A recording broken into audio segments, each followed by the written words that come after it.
Let's start with a very interesting story from Metal Dude. Horrible boss blocks my promotion and other job prospects, so I go Liam Neeson on his ass. Best revenge I've ever had. Edit and important update.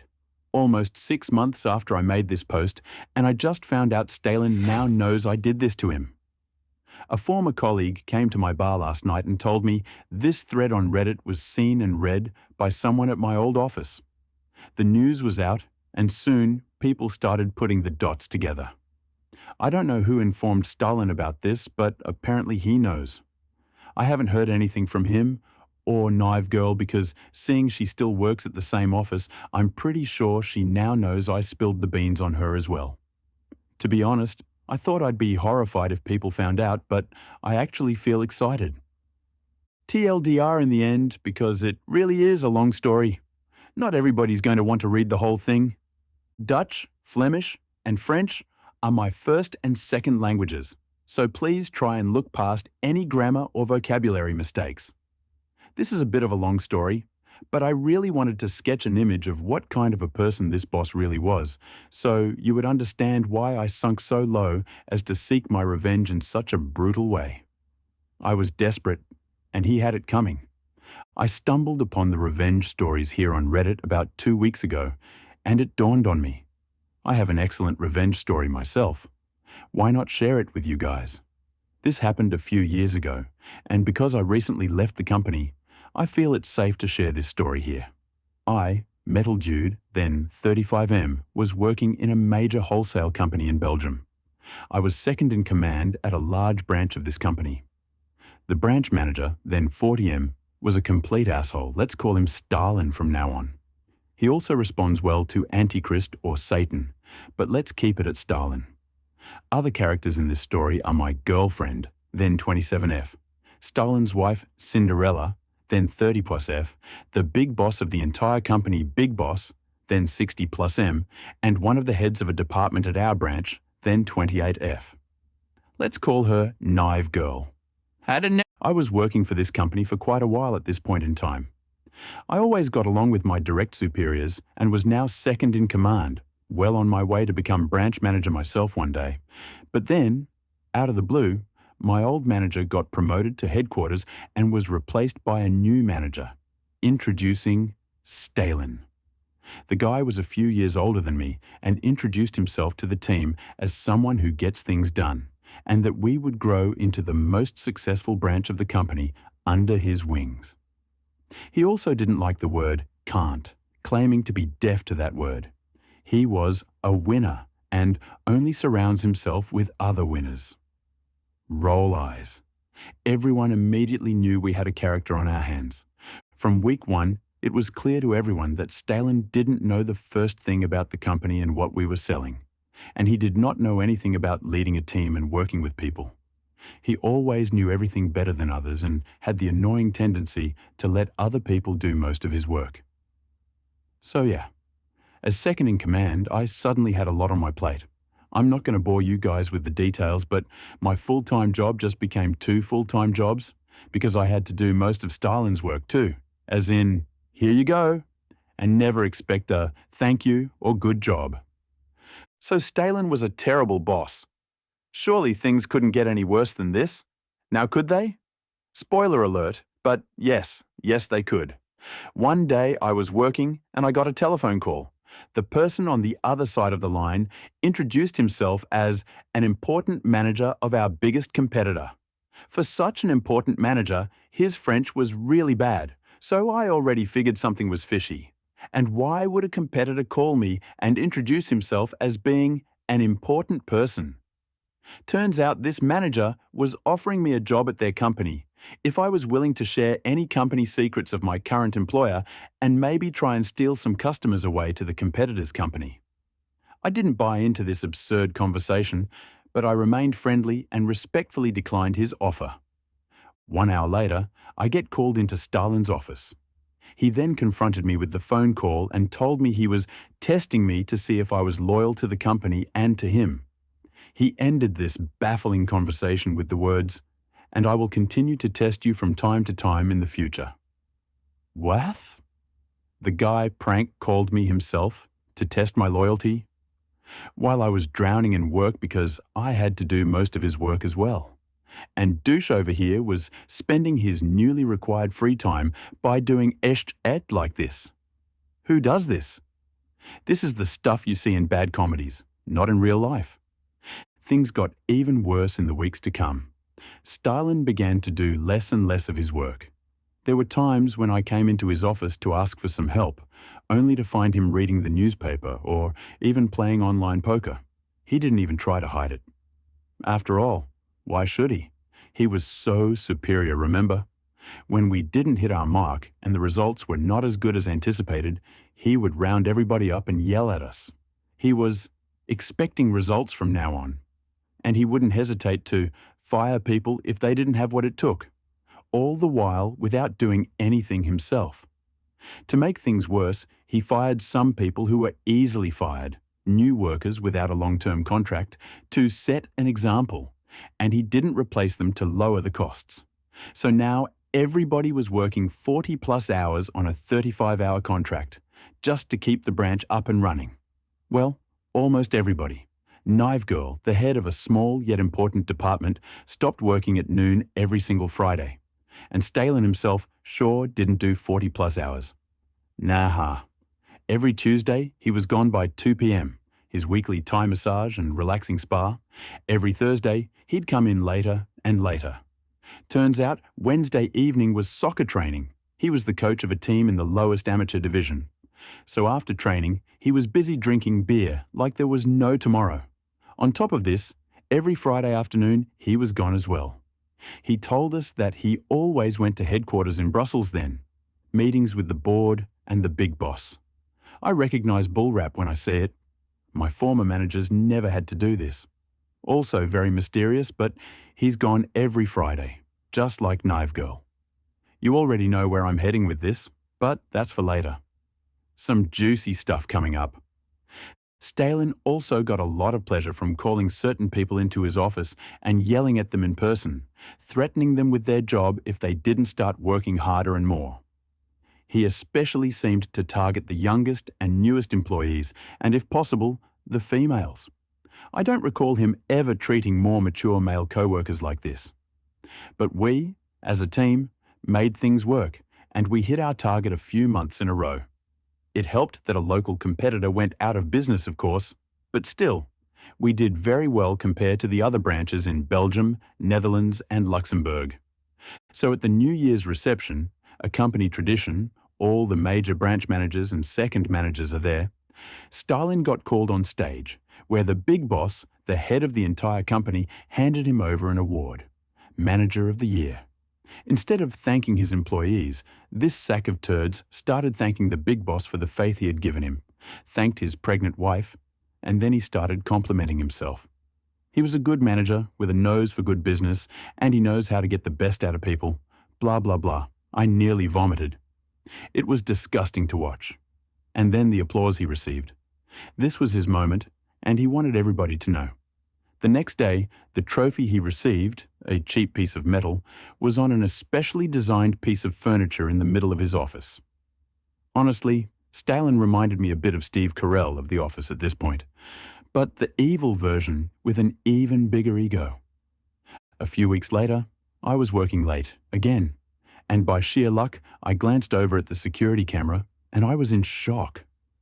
I witnessed Stalin kissing with one of our heads of a department, more or less a third person in command, on the parking lot. Knife Girl and Stalin? She was a bit of an odd girl, a pretty girl, but I always had the feeling she didn't really have all of her marbles in place. She actually went to the same high school and university as my girlfriend, so the two know each other without being friends. Small world, this will be important later. So Knife Girl was dating Stalin. I thought she was smarter than this. And wait a minute. Didn't Stalin thank his wife during that terrible speech at New Year? His pregnant wife? Oh, what an asshole. He's cheating on his pregnant wife. Just when I thought this guy couldn't get any worse. Because I knew he was the worst of the worst. To show off his power to anyone, and especially me who he couldn't control or threaten in a face-to-face conversation, he had this annoying habit of controlling everyone's vacation days like a Roman emperor who's controlling the faith of the fallen gladiators. In his first year as a manager, I requested a vacation in October, somewhere in April, and he denied me that week only to grant me the leave of absence 2 weeks before I was supposed to go on holiday. I was planning on going to Greece with my girlfriend and her family, but because I didn't get my holiday approved in time, my girlfriend's family decided to postpone and go another time. My girlfriend and her father didn't apply for a vacation because of this. Stalin didn't just screw me over, he screwed my in-laws and girlfriend over as well. He refused to give me that holiday, only to grant it to me afterwards to show me he's the boss. And it costs me my trip to Athens. He truly was a major douchebag. The guy's ego had gotten so large it deserved its own national flag by this point. I swear to God, if it got any bigger, astronauts would easily spot it from space, just like the Chinese wall. I hated that prick. The next year came, and because I witnessed him doing this to other employees and myself, I figured I needed a plan. I proceeded in requesting to have my holiday approved, and surprise, surprise, Stalin denied me my vacation again. He claimed he needed me at work that month because of an inventory, which is done by other people, not myself. But this time, I had a plan. He needed me because I did my job, and on top of that, I did most of his job as well. Everything he didn't like about his job, basically everything with numbers, accountancy, paperwork, etc., I had to do it. He couldn't afford to lose me. So I decided to try one of his own tricks on him. I called in and pretended I was the manager of another company. I told Stalin that I had received the resume of Metal Dude and was informing to know what kind of employee he is. I can do different accents and voices, so this was a piece of cake for me. The plan was for Stalin to know that I was looking for another job and that he could lose me, forcing him to do his job himself. Scary shit, so the plan was for him to give me my days off, just to please me. Stalin believed I was another manager because he put on his important person voice and started to thrash talk me as an employee. I was unreliable, always late for work, sloppy, forgot things that were important, etc. You get the picture. It wasn't pretty. In order to prevent me from getting another job, Captain A-hole over here decided to talk bad about me to potential new employers. What a dick. What a horrible waste of oxygen this guy was. But at least it gave him a scare because the next day, my request for a holiday got magically approved. He never confronted me with me applying for jobs elsewhere though. Mission accomplished. I got to plan that trip to Greece with my girlfriend and her family. They are Greek Belgians. I was finally going. Fun fact, but no, I wasn't going. After I booked and paid for everything, he came back on his word.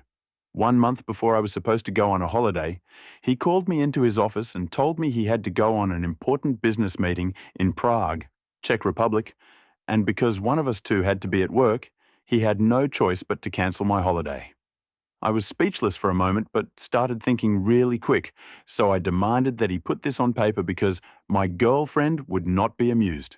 He laughed, agreed, and sent me an email confirming my holiday got cancelled because he had to go to Prague. Little did he know I was building a case against him and I needed this on paper.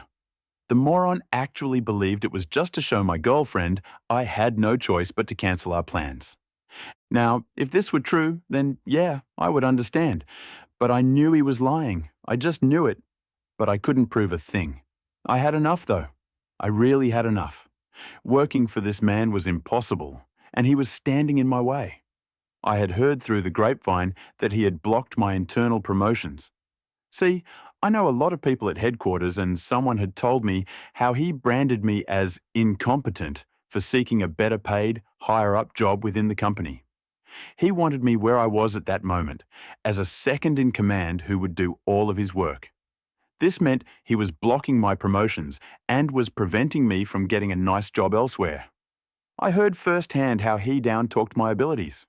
Sure, I have flaws as everybody else, but I'm not the screw-up he painted me to be to potential employers. I needed to find a new job, but Mr. Stalin over here was blocking every good opportunity.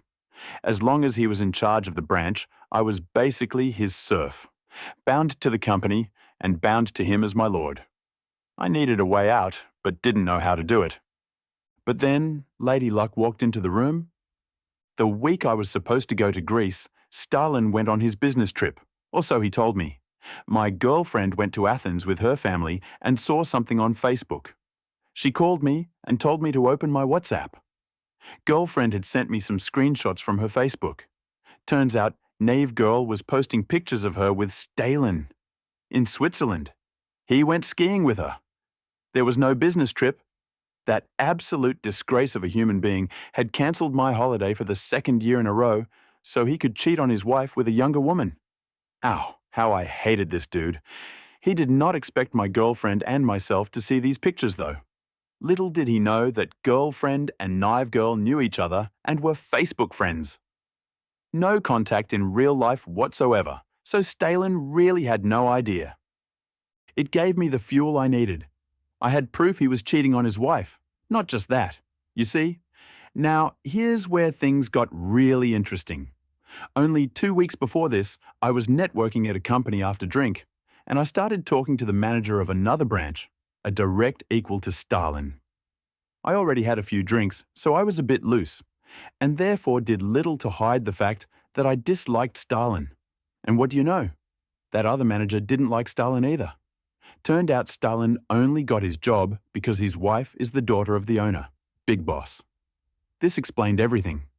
The guy was so unqualified for the job. He only got the job because daddy-in-law threw him a bone. So not only was he cheating on his wife, he was cheating on the Big Boss's pregnant daughter. Oh, snap! Can I get a hallelujah? The universe was smiling upon me at last, and now I had proof. Pictures of him kissing another woman.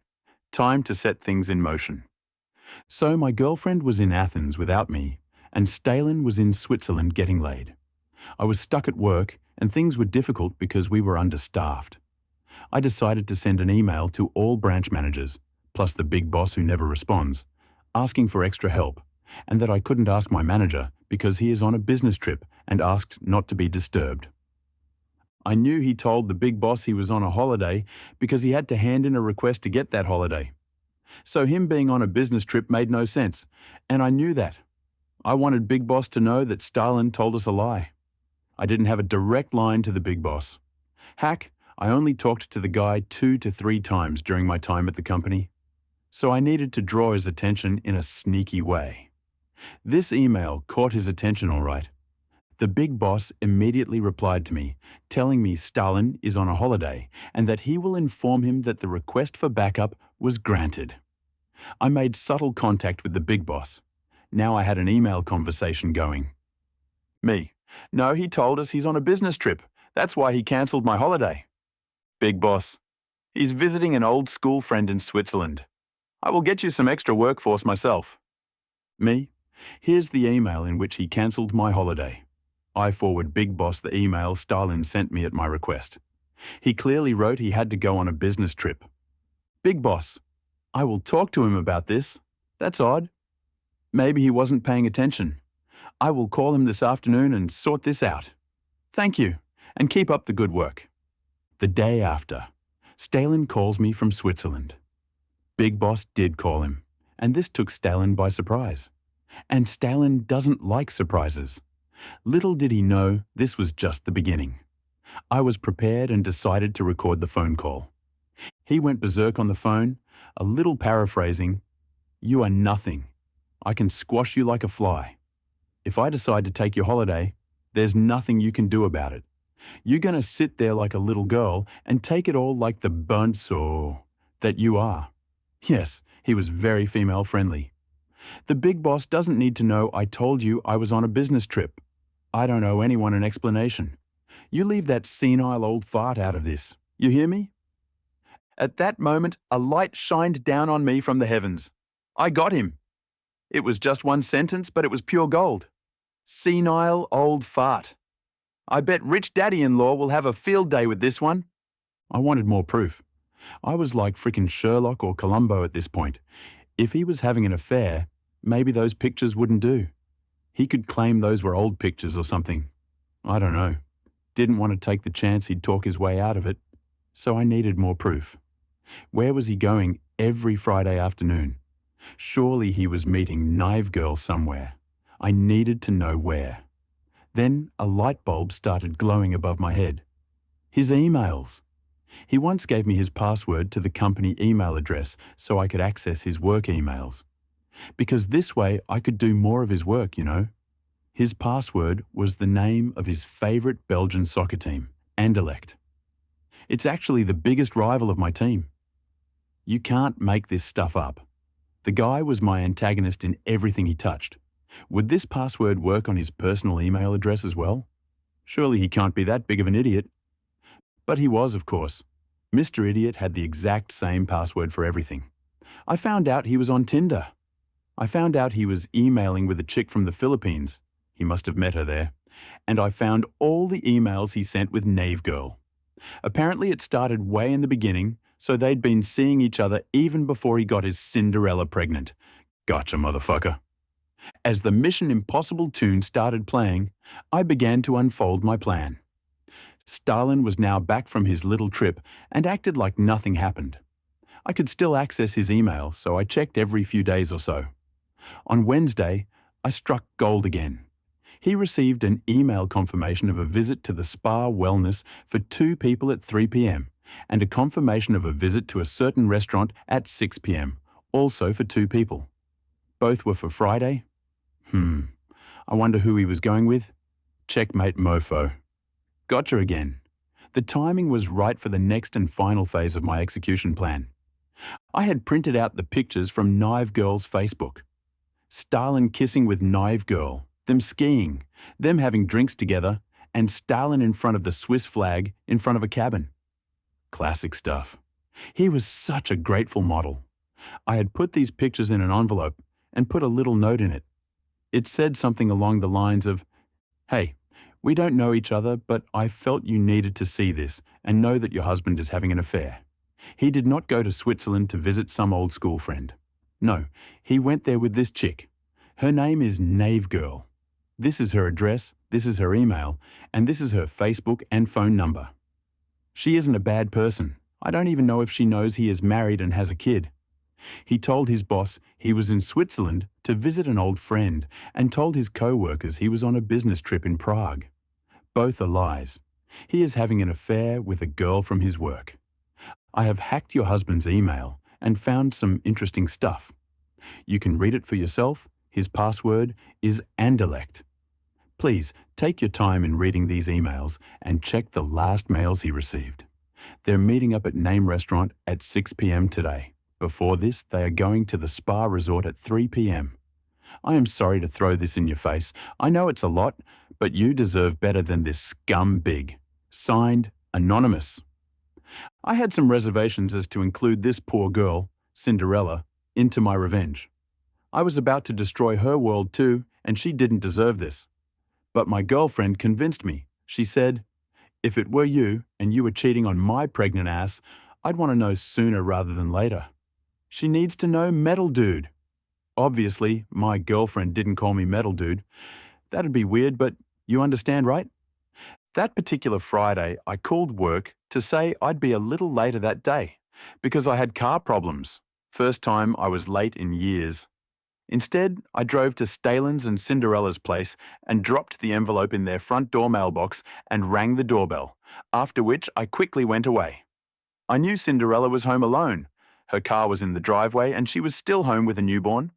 Stalin was at work. I then went to work where I sent an email to the big boss. I told the big boss that Stalin was skipping work a lot and that it was too much for my team and myself to keep dealing with this. I told the big boss that I was going to resign because of this. I ended the email with the following. And I included a voice recording you'd find very interesting to hear for yourself. It's Stalin calling me, right after you called him in Switzerland. It only took like 15 minutes and my phone rang. It was Big Boss himself, calling me on my company phone. Oh, even better than I hoped for.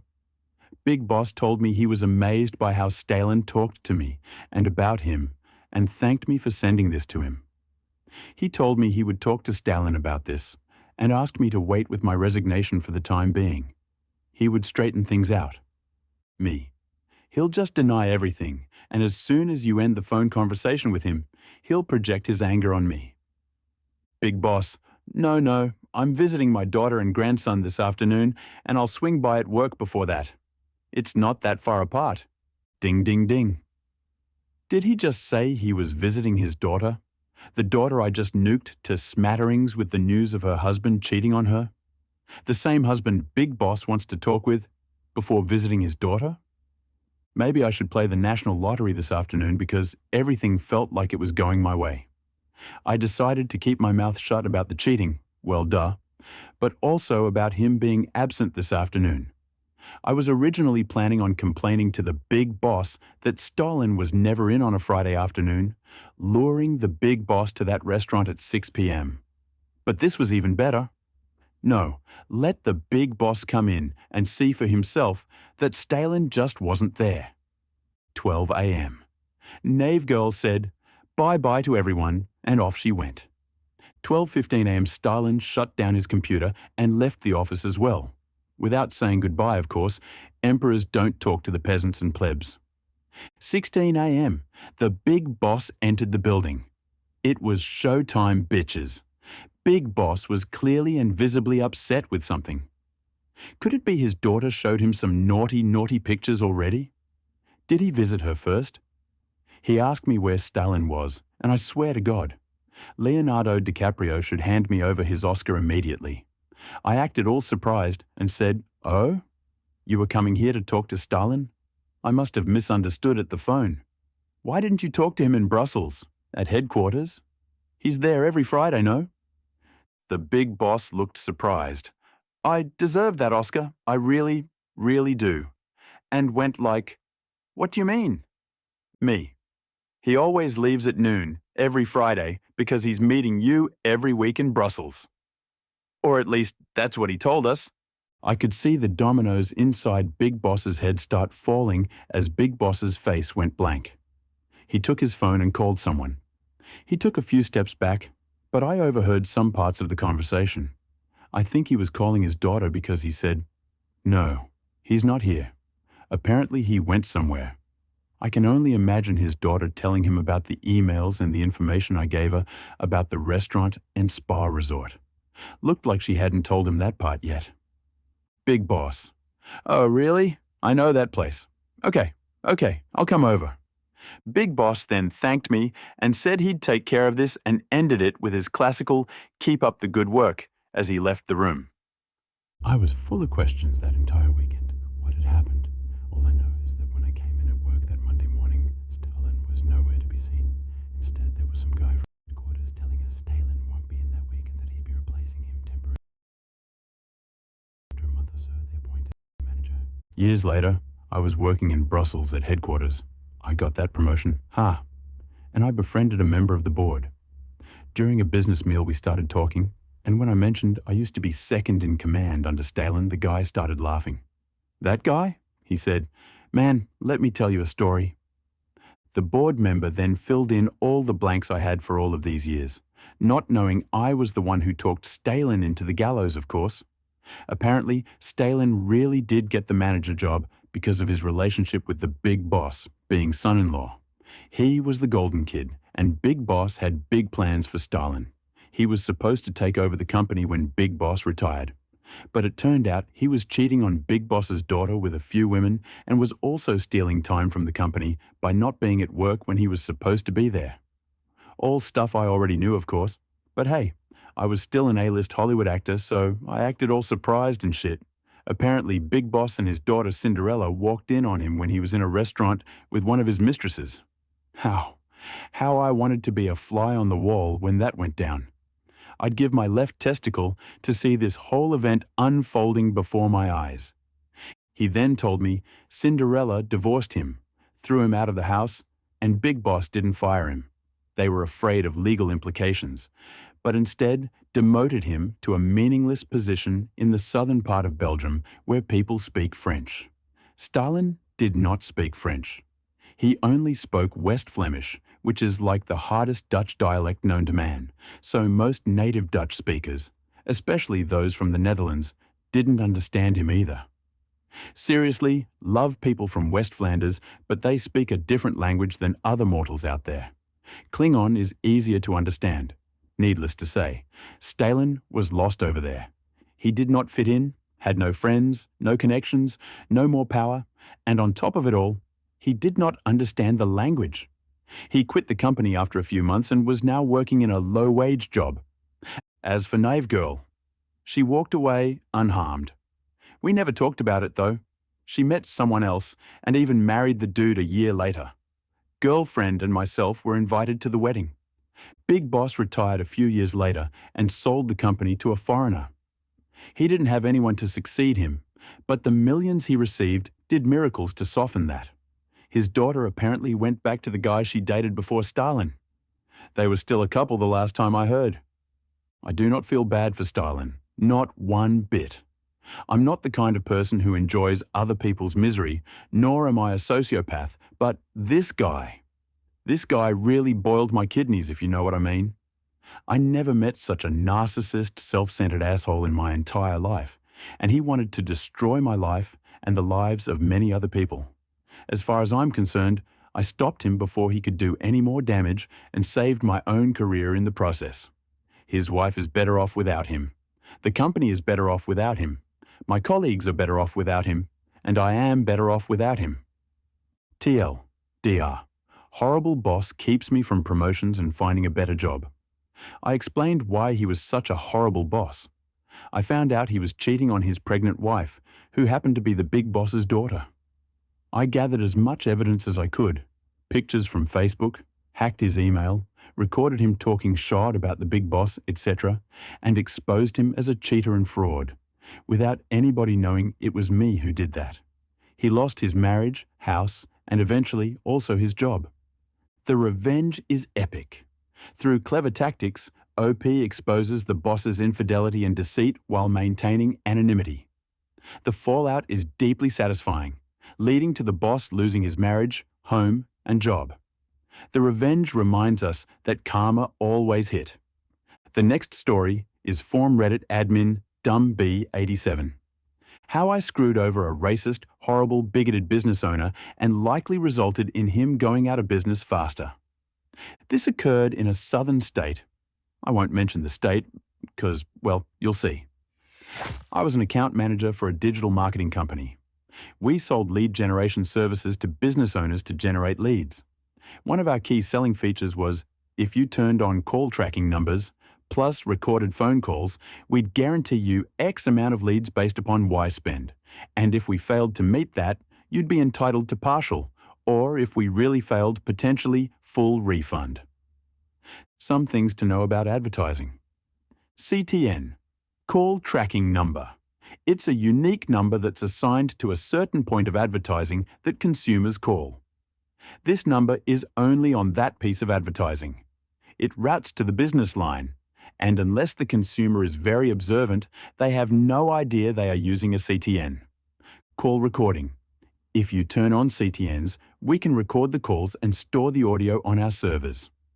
The business has to consent to this. Also, when you call, you'll hear a message, "This call is recorded for quality assurance" type message.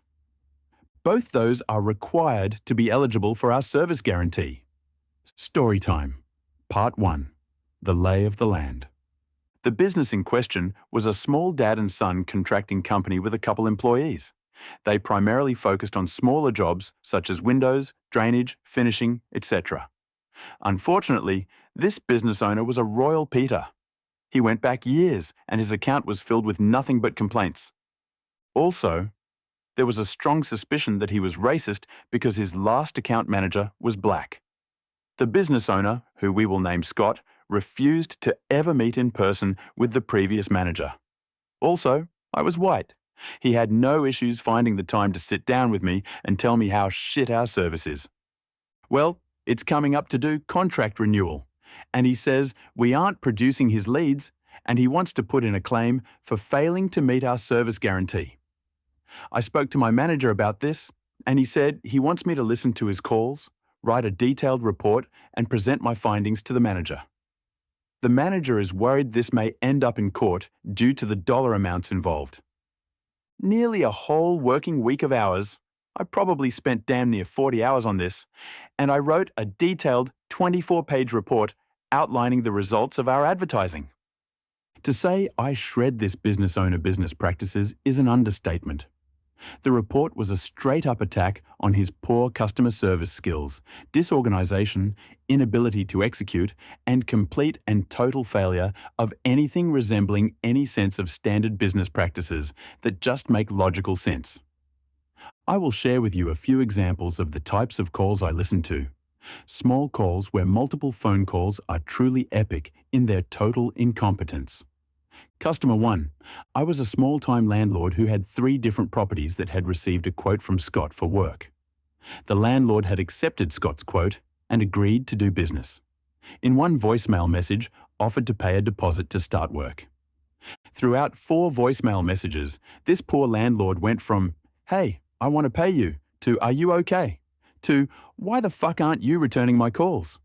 Yes, I said voicemails. Scott had gone out to this man's properties, quoted his pricing, and then straight up refused to do anything more. Why? I legit got no idea. I called the customer in question and said I was the quality assurance agency and was doing a survey on Scott's performance. The guy ended up paying Scott's competitor about 15% more to do the work and was utterly beside himself on why Scott ignored him. I was also confused. FYI, all my calls were recorded and put into the company records. Customer 2. This one in particular really pissed me off. Again, the public housing office called Scott to get a quote on work that involved 25 different homes. Scott was kind enough to answer the phone this time, which, ironically, was one of the few fucking times he ever answered the phone. Initially, Scott sounded happy to get such a big, profitable job. Then Scott learned 2 things. It was Section 8 housing. It was a neighborhood that was Black Hispanic. Immediately upon learning this, Scott informed the housing office that, unfortunately, he's superbooked, not true, and that this area is actually out of his service area, not true. The housing office was confused and was like, "So you're not interested in bidding?" And Scott said, "No, I'm not," and hung up. He didn't even say goodbye. So I did a quality assurance call to the housing office, and the lady was completely confused why Scott wasn't even remotely interested in the job. Luckily for Scott, the lady didn't connect that Scott was a racist cunt, cause discrimination against a protected class is a crime. Customer 3. It was an overseas phone number from Japan. A service member stayed up late to call Scott during his business hours. This person told Scott he was deployed overseas. Still, over the weekend, someone broke into his home back in the States, where Scott operated out. He was trying to arrange for a new door. He mentioned this was an emergency as his wife was being forced to stay a hotel. Scott never returned his calls, nor made any effort to contact him on the email he provided, no called the wife, who was local. It was a super easy job that Scott could have done in about an hour or so, and made a solid profit. I think that's enough examples. Part 2, review and plan. The actual report at the end said, out of the X phone calls, Scott failed to properly service the leads in about 70% of the cases, and that I could keep on going on. Still, I felt a clear trend had been established. It wasn't that our service wasn't producing leads for Scott. It was that Scott was a racist, bigoted cunt who everyone fucking hated. Obviously, I said that in more professional language. When I presented the report to my manager, he looked at it and went, "Damn, 24 pages. I asked if it was fine, and he smiled and said, "I got a pretty good idea of what this is going to say." He said he'd review it and get back to me. So a day later, he came to me and said he'd gone over the report. The VP had gone over the report, and he asked what I thought the recommended course of action should be. My recommendation? Remove all discounts, charge Scott total price for our services, and clearly explain our job is to provide him with leads. It's his job to sell those leads. If he can't convert our leads into business, that's not our problem. Scott was getting a 70% discount. Our price was built with discounts in mind. My manager was like, "He'll probably cancel." And I asked my manager, "And is that a problem?" If Scott was going remain my client, he was going pay dearly for that privilege. If he wasn't willing to pay, I was happy to let him walk. My manager smiled and said, "Nope." Part 3, the meeting. My manager and I called Scott and arranged a meeting. I created a PowerPoint summarizing my findings. About a 1/3 of the way, Scott gives in and tells me to get to the point. I knew this was going to be a heated meeting, so I wanted my manager present both as support and a witness. So I explained that it's our job to bring him leads. It's his job to sell them. His failure to do that is not our problem. He gets irritable and pissy, and my manager backs me up. He goes, "Fine, I'll renew my contract at the same rate." To which I go, "Yep, you see, you didn't let me get to that part. We have new pricing for you." Scott goes, "Lower?" I go, "Oh no, not lower." My manager smirked. Scott asked me for the new rate. I hit him at the full rate, which was 3x what he was paying.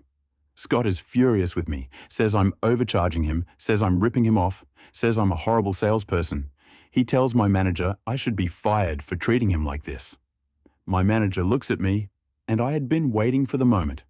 Truth be told, I gave zero fucks what Scott thought of me. If anything, my goal was to get him to cancel. "Scott, you're a challenging client. Therefore, the pricing of our service needs to reflect the challenge of providing you service. So we will be charging you our full rate. If you like, I'd be happy to go over why this ROI still makes sense based upon our past performance." This was wording I had gone over with my management before using it. My manager felt it was fine. It felt so amazing, so say those words. It was the nicest way I could say, "You're a cunt. If I'm going work with you, it's gotta be worth my while." Scott says we are a bunch of greedy fucking pricks. He says, "I'm going cancel," to which I said, "That is an outcome we have decided is acceptable if that's what you choose to do." Scott huffs and goes, "And what about my refund?" Dismayed, I go, "Scott, we've clearly demonstrated we did our part. The reason why you aren't bringing in sales is because of your company inability to close on the leads we generate." To which Scott goes, "So you're saying I don't know what I'm doing?" To which I say, "Scott, if you agree to sign at the new rate, I'd be happy to sit down with you and help you free of charge on how to improve your sales techniques and close more your leads." This is me telling him he doesn't know how to run his business and was very much meant as an insult. Scott goes, "Nah, fuck you, I'm calling my lawyer." I go, "So I take you're not going renew?" He goes, "Fuck no." My manager goes, "That's fine. Would you like us to email you our report on your leads?" Scott goes, "Sure, I'll show my lawyer." FYI, we never heard from Scott's lawyer. We wish Scott a good day and he leaves. Later, we wrote him an email, attached the report, and also told him if his lawyer would like the recording in question, we can send that file over as well. Our bases were covered, and we knew it. I suspect he also came to the same realization, but he had too much pride to admit that. Part 4. Make sure that dagger is nice and deep. A few weeks go by. My manager says we got to shut down his account, so I need to call him and ask him what he wants to do with his CTN numbers, which we control. In our contract, we say at the end of the agreement, the customer has the right to have the numbers ported over for a fee. It would have been normal to waive the fee as a gesture of goodwill, but Scott desired zero goodwill, and he received what he desired. I tell my manager there's no way I'm porting the numbers for free. And just like his quote, I'm charging him full rate $15 a number. The total came out to just a bit over $100. So I call Scott, I get his voicemail, but he doesn't answer. I write him a registered letter, and in that letter I outlined he has 30 days to respond. We have his CTNs, and if he's willing to pay a $15 per number port fee, we will transfer those numbers over to his phone provider. One morning, I woke up to about a dozen hateful text messages in which Scott told me to go fucking burn in hell. I took that to mean that Scott was not interested in porting over his numbers, and I reviewed those texts with my manager. We saved those messages and uploaded it to his account. So, is that all? Of course not. Part 5. But wait, there's more. So here I was with 7 CTN numbers that had been in service for literally years. Those 7 numbers were saved in Scott customers' phones. And to many of Scott's customers, those numbers were Scott's number. Obviously, they wouldn't be advertised to anyone, but that doesn't mean they won't produce phone calls. Now, if I just let the numbers die, the customers will call and simply be told this number is no longer in service. Now, I'm not entirely sure if what I did was legal, but it's been quite a few years, so I feel comfortable about introducing you to Bobby. Bobby was another southern boy, but as much of an asshole that Scott was, Bobby was a sweetheart. His mama would make me pies for our meetings. He was a complete joy to work with. Bobby also owned a similar business to Scotty, but Bobby's business was more advanced, did more types of jobs, and also serviced the same area. So I submitted a service request to port all of Scott's 7 CTNs to Bobby account, and I waived the fee. So all of a sudden, hundreds of Scott's customers would think they were calling Scott, but they'd get Bobby. Bobby had all his call routed to his secretary Ashley, who was an angel. Ashley was also a wickedly talented saleswoman, and I know for a fact she'd be able to take Scott's clients and convert them for Bobby. So that's what I did. I had those 7 CTNs ported over to Bobby. This did a few things that benefited nearly everyone involved. Bobby got more business. I produced more leads for Bobby, which means Bobby was comfortable with spending more money with me, which meant I made more money. Scott old customers got better service. Part 6. Capitalize on my revenge. At the next performance meeting with Bobby, Bobby was very pleased with the sudden uptick in new customers. He even asked me, "What did you do to my account?" I smiled and said, "I reviewed your account and made a few tweaks. Have you seen any improvement?" He absolutely did. He asked me, "Did this cost me anything extra?" I go, "Nope." He ended up increasing his spend with us by about 40% on additional services. I Googled Scott Business about a year later. He wasn't in business anymore. Wonder why? No, my company never caught on to me porting over the numbers. I strongly suspect our legal department would not have been pleased. TL. Doctor proved to my client I was providing value, declined his compensation, jacked his prices up, and sent his customers to his competitor, and he went out of business. Wow, the revenge was masterclass against a racist and incompetent business owner. It was really satisfying to see the incompetent's client getting superior services and he losing his business. Bye-bye for now. Let's see you tomorrow.